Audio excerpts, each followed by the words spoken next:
L'apôtre nous demande de nous examiner.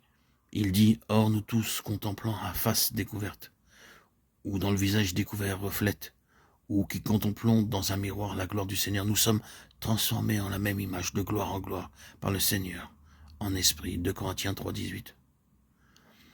La plupart des traducteurs ont eu des difficultés pour restituer les termes de l'original, et les différentes versions ne font que confirmer ce problème.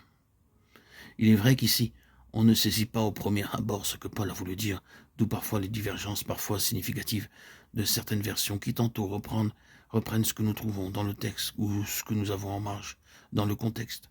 Deux sens sont donc possibles. Cela signifie-t-il que nous sommes un miroir, qu'une image est projetée sur nous et puis qu'elle se reflète?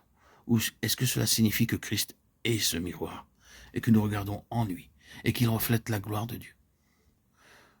Je pense que c'est de cela que Paul voulait parler. Il se référait à la gloire de Dieu sur la face de Jésus-Christ. Je pense que le mot face ici est réellement l'équivalent de miroir. Je sais qu'en grec, face et miroir n'est pas le même mot, mais ici cette analogie donne du sens. Le miroir ici, c'est la face de Jésus-Christ. Et nous contemplons la face de Jésus-Christ. C'est, me semble-t-il, ce que l'apôtre voulait dire ici.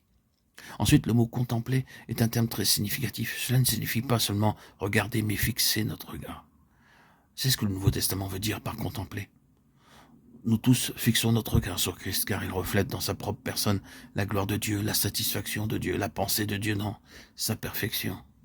Le fait est que vous et moi, nous devons contempler le Seigneur Jésus en esprit et être beaucoup plus occupés de lui.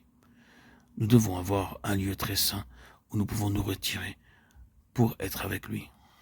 Nous devons avoir un endroit secret où nous passons du temps avec lui. Pas seulement à certaines périodes, mais nous devons le rechercher sans cesse. Et à mesure que nous progressons toujours, l'avoir devant nous. Regardons Seigneur Jésus, contemplons-le et nous serons changés en la même image. Le Saint-Esprit opérera cela quand nous serons occupés à le faire. N'est-ce pas vrai que vous devenez semblable à ce qui vous obsède, à ce qui vous préoccupe? Considérez ce qui occupe les gens et vous pourrez voir leur caractère changer à cause de cette obsession. Ils deviennent comme ce qui les obsède. Ils changent, ils deviennent différents. Cette chose a une emprise sur eux et ils ne peuvent pas penser à autre chose, parler d'autre chose. Et cela change leur caractère. L'apôtre Paul dit « Pour moi, vivre, c'est Christ, étant occupé par lui ».